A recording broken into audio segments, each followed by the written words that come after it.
Hello दोस्तों अभी काफ़ी लोगों का मेरे पास ये सवाल आ रहा है। मार्केट अचानक से गिरी है 3-4% कि क्या ये सही टाइम है लमसम पैसे डालने का मार्केट में।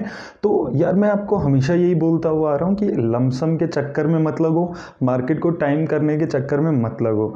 एसआईपी पकड़े रखो, उसको करवाते रहो और आप एक अच्छा कॉर्पस जनरेट कर लोगे 10-12 सालों में। तो मैं आपको फिर से वही बोलूँगा कि लमसम के चक्कर में, मार्केट को टाइम करने के चक्कर में मत लगो और एसआईपी कराते रहो रेगुलरली। इससे आपको फ़ायदा ही होगा, कोई नुकसान नहीं होगा ऐसे आपको इन्वेस्टमेंट करने से। तो आइए दोस्तों, अब हम बात कर लेते हैं आज के टॉपिक पे। आज मैं आपको कंपैरिजन करके दिखाऊंगा एसबीआई स्मॉल कैप फंड का एक्सिस स्मॉल कैप फंड के साथ। ये दोनों ही स्मॉल कैप कैटेगरीज के फंड हैं और ये दोनों ही काफ़ी अच्छा कर रहे हैं बहुत टाइम से। तो इस वीडियो में हम देखेंगे कि ये कैसी परफॉर्मेंस है इनकी, कैसी रिस्क रेशियोज है और इन दोनों में से कौन सा इसमें बेटर दिखता है। तो आइए देख लेते हैं इस वीडियो में। तो दोस्तों ये दोनों फंड स्मॉल कैप कैटेगरी के फंड है। तो ये मेजर अपना पैसा जो टॉप 250 कंपनीज है उसके अलावा जितनी भी कंपनीज हैं उसमें लगाती हैं। अब अगर हम बात करें लॉन्च डेट की, तो एक्सिस स्मॉल कैप फंड नवंबर 2013 में स्टार्ट हुआ था। वहीं एसबीआई स्मॉल कैप जनवरी 2013 से चल रहा है, यानी कि एसबीआई स्मॉल कैप थोड़ा पुराना फंड है in comparison to Axis small cap. अब अगर हम बात करें इनके एसेट साइज की, तो एक्सिस स्मॉल कैप जो है वो 3700 करोड़ के आसपास का एसेट मैनेज कर रहा है अभी। वहीं एसबीआई स्मॉल कैप 6500 करोड़ से ज़्यादा का पैसा हैंडल कर रहा है, यानी कि एसबीआई स्मॉल कैप जैसे कि ये पुराना फंड भी है तो ये ज़्यादा पैसा हैंडल कर रहा है in comparison to Axis small cap. अब अगर हम बात करें यहाँ पे मार्केट एलोकेशन के हिसाब से इनकी बायरिफिकेशन पे, तो एक्सिस स्मॉल कैप ने स्मॉल कैप कंपनीज में 61% के आसपास, वहीं मिड कैप कंपनीज में 33% के आसपास पैसा लगाया हुआ है। वहीं एसबीआई स्मॉल कैप ने स्मॉल कैप कंपनीज में 59% के आसपास, वहीं मिड कैप कंपनीज में 38% के आसपास पैसा लगाया हुआ है। वहीं लार्ज कैप कंपनीज में ये दोनों ही कुछ भी इन्वेस्ट नहीं कर रहे हैं अभी करंटली।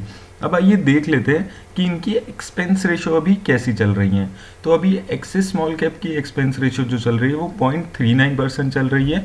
वहीं एसबीआई स्मॉल कैप की जो एक्सपेंस रेशो है वो 0.96% चल रही है, यानी कि एसबीआई स्मॉल कैप की जो एक्सपेंस रेशो है वो थोड़ी ज़्यादा है एक्सिस स्मॉल कैप के मुकाबले। लगभग डबल से ज़्यादा का फ़र्क है यहाँ पे हम देख सकते हैं। तो यानी कि एक्सिस स्मॉल कैप थोड़ा सस्ता है, तो एक्सपेंस रेशो के मामले में एक्सिस स्मॉल कैप यहाँ पे हमें बेटर दिख रहा है।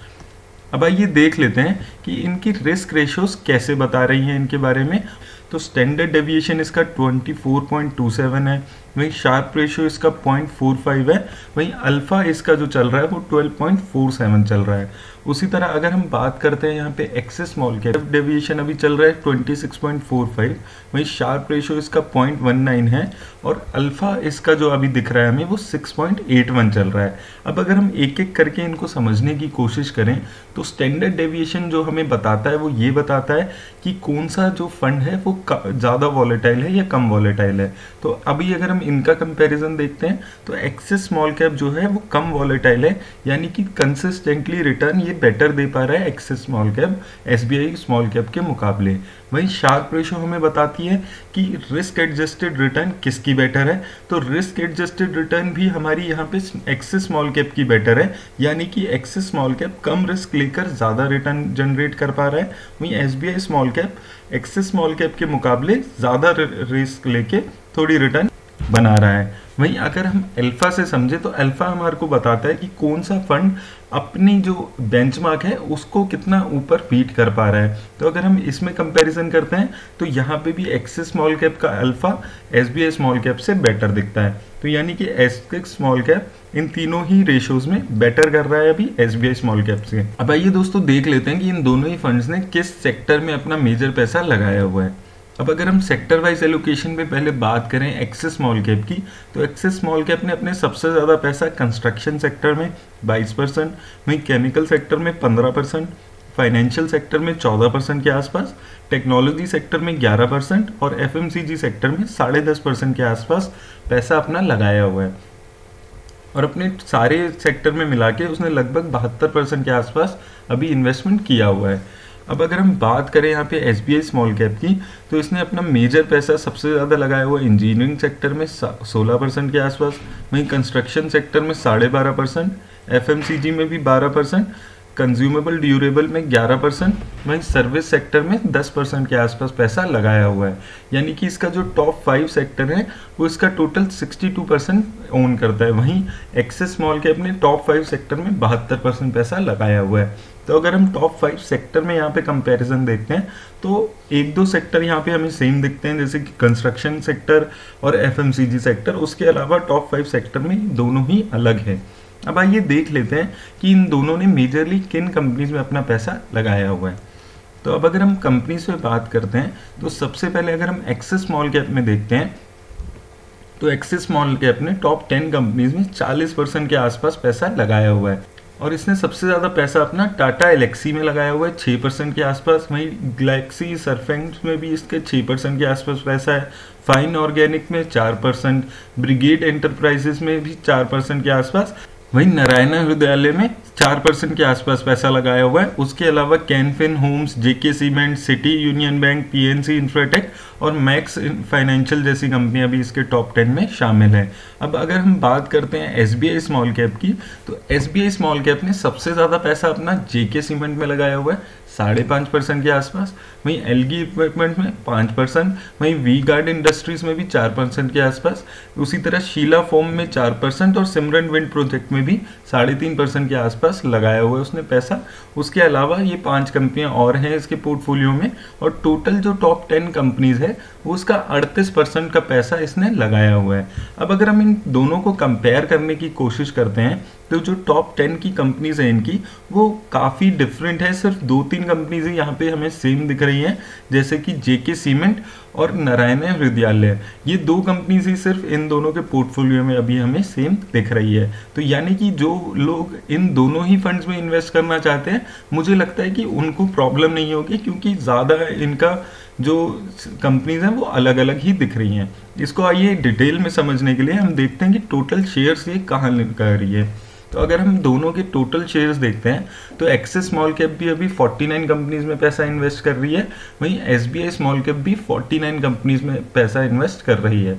लेकिन अगर हम कॉमन शेयर्स इनके निकालते हैं तो सिर्फ 12 ऐसी कंपनियां हमें मिली है जो इन दोनों के ही पोर्टफोलियो में अभी अवेलेबल है। और टोटल अगर हम परसेंटेज वाइज देख रहे हैं तो 28% पैसा ऐसा है एसबीआई स्मॉल कैप का जो वो कॉमन शेयर्स में है और एक्सिस स्मॉल कैप का 31%, यानी कि काफ़ी कम शेयर परसेंटेज इनकी कॉमन है। तो वो लोग जो सोच रहे हैं कि हम एक्सिस स्मॉल कैप और एसबीआई स्मॉल कैप दोनों में पैसा लगाते हैं, उनको मुझे लगता है कि कंपनीज ओवरलैप कम ही होगा, इतनी ज़्यादा इसमें दिक्कत नहीं आनी चाहिए उनको।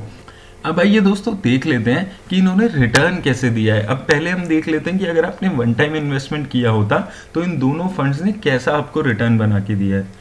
तो अब अगर हम वन टाइम इन्वेस्टमेंट पे देखते हैं तो अगर आपने 1 साल पहले 10,000 रुपये लगाए होते तो एक्सिस स्मॉल कैप में आपके 12,000, वहीं एसबीआई में आपके 14,000 बन गए हैं। उसी तरह 2 साल में ये अमाउंट आपका 16,000 के आसपास हो गया है और 3 सालों में, लेकिन जो हमने पहले भी देखा था कि जो इसकी कंसिस्टेंसी है वो एक्सिस स्मॉल कैप की बेटर है, तो 3 सालों में एक्सिस स्मॉल कैप में 16,000 के आसपास पैसा दिया है, वहीं एसबीआई ने 13,500 के आसपास पैसा दिया है।